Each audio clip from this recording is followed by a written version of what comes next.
everybody, it's Katie and Jen. We are here because it's Friday and we just want to teach you a little something about some Phoenix area real estate.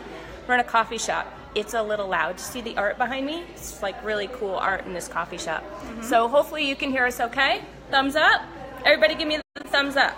Thumbs up. All right, awesome. So 5 things to think about when choosing an area or a neighborhood when you're buying your house.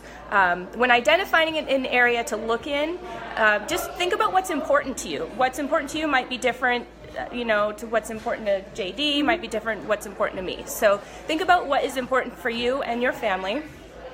Some popular factors that we have found with our buyers lately are these top 5 things. So there are other things that you can do, and there are other things to look for, obviously, but these seem to be the most popular. So what's our number 1?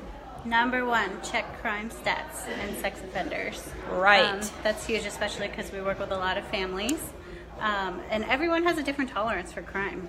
I'm from the Northeast, so there generally was a little bit more crime, but someone who's from a small town, their tolerance might be different. Exactly, and understand that things happen everywhere, but it's good to be aware of your surroundings, and what's going on around you. And a lot of people don't know where to go to check these things. So if you're unsure as to where the best areas are to check the crime statistics, or the best, area to check I think there's a couple of different good websites for the sex offenders There's a couple. list. We have a few that we send out. Yeah, so you can always ask either one of us, just PM us and we'll send that out to you. But very, very important. Oh, Chris is on. Hey, Hi, babe. Chris. Number 2, this is super important, and I have to tell you, I've been around the block a couple of times, just so you know, I've been doing this for a few years, and most agents I have found do not know to advise their buyers to check on this, okay? Check the upcoming foreclosures in the area. Most agents don't even know how to do that. If there are 1 or 2 in the neighborhood or the specific square mile, whatever that you're looking in, okay, that's pretty common, I would say, in most markets. 1, 2, 3.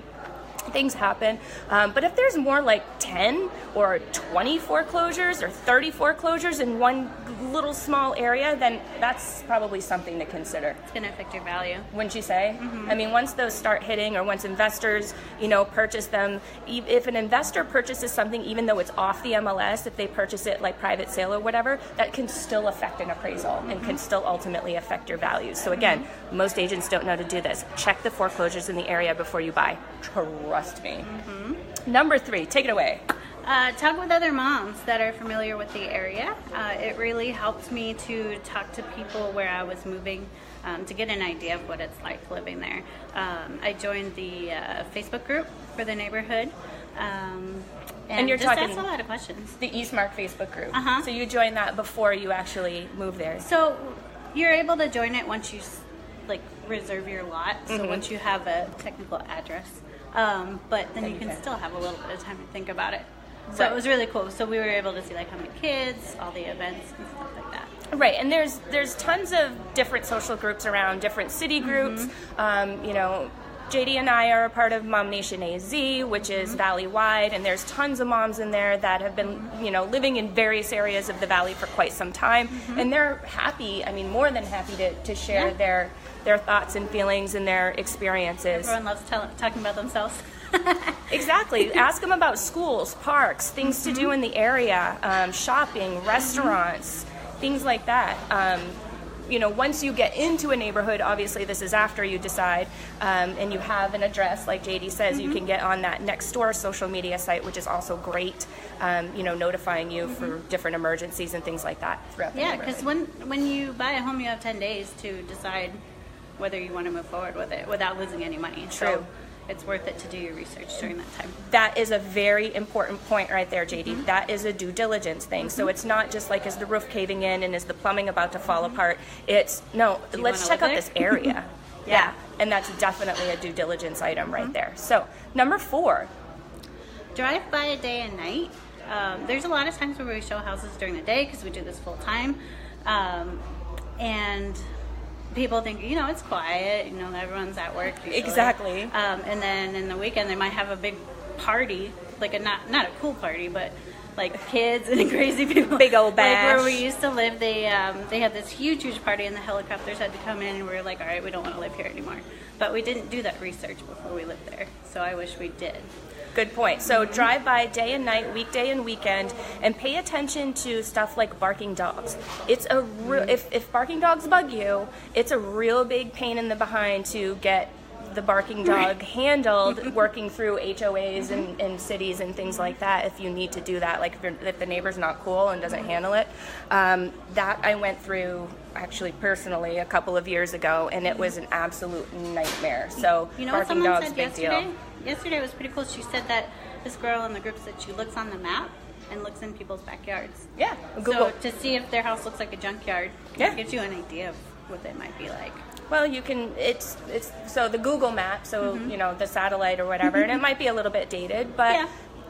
do all the research you can. I mean, this day and age with everything that we have available to us online, it's almost silly not to.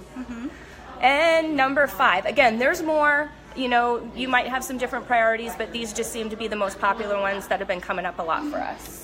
Commute time. The commute time. So during the honeymoon stage, you know, the new house, oh my God, it's so pretty. We're going to do this and we're going to have this party and invite this person over and all this kind of stuff. Okay.